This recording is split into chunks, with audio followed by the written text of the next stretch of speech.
Walla Walla does very well here. If you like a sweet onion, I think you do better with Walla Walla than the Vidalias, because you can get them to grow.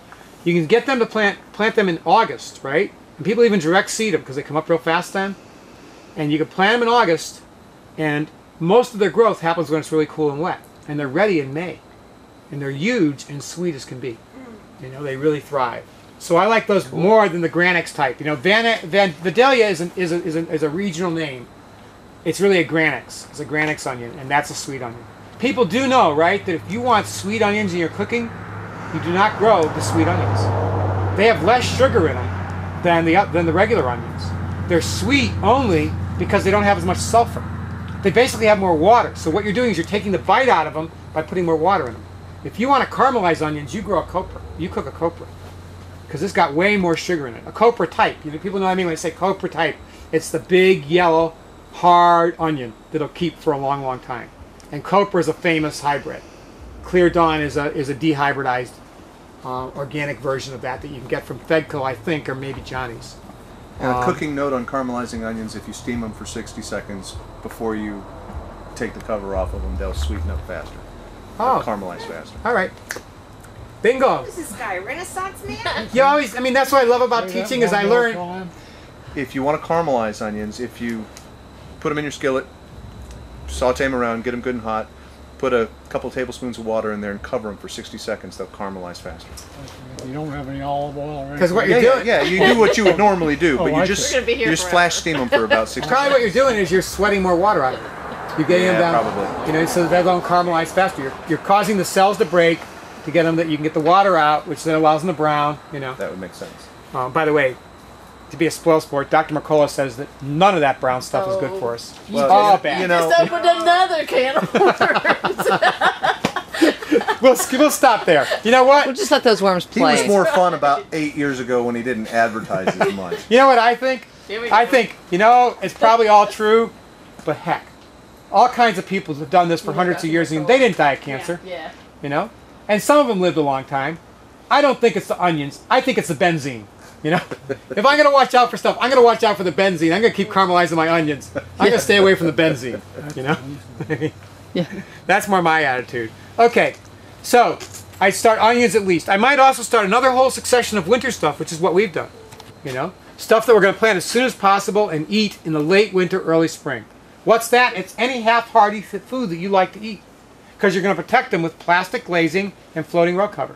You're a winter gardener all of a sudden, right? You came for a seed starting class, you're a winter gardener. You know? So kale, collards, broccoli rabe. Oh, I love broccoli rabe. Oh. Yeah, it's awesome. Yeah, and when's the best time to grow it? When it's cold. This stuff is going to go in. It's going to mature when it's still cold. Start it in December, you know? We dropped the ball. I forgot to start it in the fall, which is a great time to grow it. I'm kicking myself, so I got to start it in December, you know? So mosh, all those things you can start in December, right? Are there any tricks to know? Remember that if you're starting the onions, you got to cover them. They have to be dark, you know? You can start them in a cold greenhouse. They'll go slower, but they will grow. You don't have to heat. You know, they'll warm up in the daytime. Germination will not take 30, 40 days because there's plenty of warm days. You know, they'll be slowed down at night. If you're not heating and you want them to happen, right, you got your unheated greenhouse, you can make them happen faster if you pull movable insulation, as in row cover over them, after the heat of the day is passed, right? And then they won't cool off so much by morning and they'll start even faster. But you don't have to heat for those, yes? The covering is just for the germination, right? Once they pop. No, what I'm saying is that if you aren't heating, right? Oh, I don't mean that. He's talking about the in darkness. the beginning when you said don't forget to cover them. No, yeah, just for germination. Once they pop, it doesn't matter at all. Yeah. Yeah, it's just, they don't germinate in the presence of light. They need dark. I got it. And there's a few other, you got it. Okay, a book that's not on the resources I highly recommend is one of two. And I don't know if both of them have equal information. I haven't compared, I haven't bought the new version. But Susan Ashworth has done what Nancy Buble did, which is write a book about starting seeds. I have Nancy Buber's book. Yeah, yeah. Is it Buble or it's Buble, right? Buber. That's the seed starting handbook? Yes. Yeah, I've got that in the car. Lots of good information about, you know, what the parameters are for seed. You know, But we need seed to seed also. Seed to Seed's a great book, and the new edition has all that kind of information too. Okay. You know, I highly recommend them both. Okay. So now it's January, and you know we're pretty much in the same mode. About all I'm going to be starting is those kinds of greens Flowers. I would start flowers in December, November, January. What do I start? Things like delphiniums. You know, things that need a long season to be ready. Even though the catalogs tell me to start them later, I do better if I start them and get them along. I find that they can get a little big and sit in their pots, and if they don't sit too long and don't bolt, I put them in the ground, they just do a burst of growth and they do fine. And frankly, for me, by the time I'm at March, I'm not thinking about larkspur and delphinium anymore. I'm thinking about food, you know? So if I want to have those to put out, I start them earlier, you know? So I'd start those kinds of flowers in the cool winter months before I start getting busy. By February, I'm cranking up, you know? Then I'm doing major amounts of all the cool weather plants, you know? I'm going to want to have a whole mess of kale and collards out there for spring. I want to have broccoli, cabbage, you know? Not Brussels sprouts, forget about it, you know? Brussels sprouts, you got to get them going late spring for maturing in the winter, you know? But they won't do crap for you. You know, they mature into the heat, they'll open up, they won't taste great. You'll make Brussels sprout haters out of the people that you feed them to, you know? Grow them into the cold weather, and people who tell you Brussels sprouts are to gag for will say, what was that? You chop it up. They'll say they're incredible, and they'll learn to like Brussels sprouts, you know? It's all how they're grown. So all those kinds, spinach, mosh, you name it. If it can survive those, you know, spring days, I'm starting them in February. Start them in February. Yeah. Okay. Starting them in February. Yep. I mean, I think that it's a little early in January because they need about 6 weeks, and middle of March is a good safe time to put them out. If you're, you know, a gung-ho grower, believe me, it took me years to not start things too soon. Give me a warm day in January, and I got everything in the world started. I'm starting tomatoes, you know. It's just like, you know. I mean, you know, there's nothing like that sunshine to get you excited about growing, you know. But I finally have learned it's like start things a little bit closer to when you're going to use them, and they're going to do a whole lot better, you know. So it's all those, and herbs. Okay, slow growing herbs, you can even start those in December, you know. Because, I mean, of course, Jeremy, who works with us, he said, Pat, we need to order marjoram. I said, you know what? We got a few, let's just divide them. This is going to grow for a few weeks, I'll divide it again. I would much rather start most herbs from cuttings or divisions than from seed, because most of the Mediterranean herbs, their germination is atrocious. And it's just disheartening to seed, you know, a flat of rosemary and get 6, you know, a flat of lavender and get 6, whereas all those, you do cuttings and most of them root. Stick them in the dirt and they go. Well, you take off some leaves, right? Right. Because they have stem cells. I guess that's where the name came, you know? They have undifferentiated cells. You take off the leaves, and where the leaves were, they'll root. Okay. So you want to be sure you bury some of the stem where leaves were. Okay. I mean, they'll root anyways from the bottom, but it's a whole lot slower. They'll root a lot faster, you know, if you do that. All right. That stuff smells amazing. The marjoram, That, yes. I love marjoram. Well, hey, take a piece home and practice rooting it. You know, it's not that hard. You know, if I could find a piece that we can pull off with root on it, I'd try and do it for you. But I think I've already done that. I mean, I just divided these. You know. Oh, They're past. No, just we'll cut you some right before you leave in a plastic bag. Go right home, strip it, put it in some good loose soil, firm it, put it in a plastic bag after you've moistened the soil well. Put it on top of your fridge. You know, and it'll probably root real well. You know, unless you have a very dark place, then you might need to get some light to it. You can talk him out of a tablespoon of the. You probably can talk me out of a tablespoon of the soil. Yeah, right. Okay, so we're through March. You got the game plan for March, right? I mean, for February, right? You got the game plan for February, Yep. right? By March, you might start thinking about starting some of the early warm weather crops. You know, if you're going to try to get out there in the middle of April, the end of April for things like tomatoes, then you want to start them in early March. Frankly, you're a little crazy if you want to do that. You know, given our climate, given the capriciousness of the weather. But you know, I'm a little crazy. And indeed, there's one that's designed for that, which I've yet to be successful with, but I keep trying. Oregon Spring is designed to put out and just keep from freezing. You get your first tomatoes from it. You know, it's designed to get beat up by the cold and grow. You know, so you might want to try Oregon Spring at least. Another game plan might be, sun gold is so expensive. If you've got a heated place, you start 1 or 2. It's your mother plant. You take cuttings from it. You can buy the cheapest little pack. Just start a couple plants and make 1 million plants from one or 2 plants. Tomatoes do well from cuttings. They do incredibly well. I mean, it's hard for them not to work. Actually, I say cuttings. Really, what it is, you grow them big enough to make suckers, and you take the suckers. Okay. You root the suckers, not cuttings. That's kind of tough. You know, if you just try and root a leaf, you get a plant that makes all leaves. You have to have, you know, a part of the plant that will make fruit. The suckers will, you know. And they And oftentimes... the suckers are the ones that, where you've got a branch coming off. It's Yeah. the one that takes another stalk. Yeah. Okay. You know, I oftentimes will start a fall crop from suckers. You know, it's like I'd like to have more, and I know, you know, any tomato is going to run down after a certain amount of time. So one of the times when you're suckering your plants, you just root them all and put them in late, like late June or something like that, and then they come in big time in September when all the other tomatoes are done, because they didn't even get anywhere until September. They're young new plants, you know, and they go till frost. You know, okay, so you start thinking about the warm weather crops. You've got your first herbs. Oh, I missed some other herbs that are critical to start as soon as possible, as far as I'm concerned. Parsley, things like that. You know, parsley, cilantro, chives. If you don't have them, all those I would start even in December, and put them out in successions. I'd like to start parsley in successions, and I don't mind that some bolt, because the ones that bolt are beneficial for bugs. You know, but I love to have lots of parsley. I'm particularly a big fan of curly parsley. And parsley can go out in cold weather. Yeah, I mean, if it's real cold, give it some row cover, but it's quite hardy. Okay. You know. All right. It'll- Seems to be The the parsley I plant in the spring will go through the following winter and then bolt. Yeah. See, if you put it out earlier, And I it'll just bolt keep sooner. clipping it.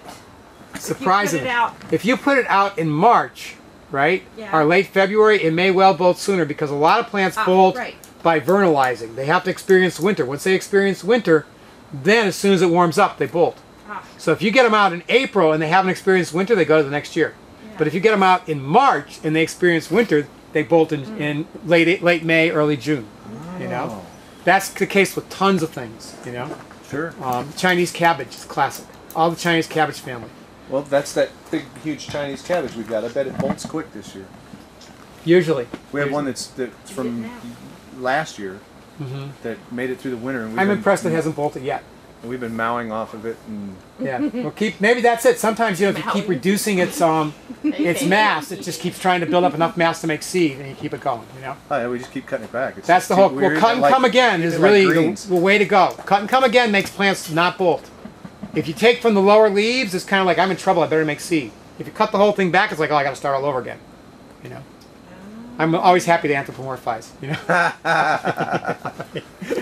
Yeah, we can associate with that. Have theory, Will. Yeah, right, exactly. You know, I mean, About rhubarb. rhubarb. Don't start Plant it it from in your seed. neighbor's yard. Different, No, different right. discussion. Okay. Guaranteed to go to seed if you start it from seed. I just learned that after I started a whole lot from seed. Buy the varieties. Buy those expensive plants, one or two, and divide them. Oh, okay. Otherwise, you're cutting off flowers all the time. Okay. You know, the ones that don't go to seed have to be made from divisions. They don't go to seed much. They're a much better deal. You know?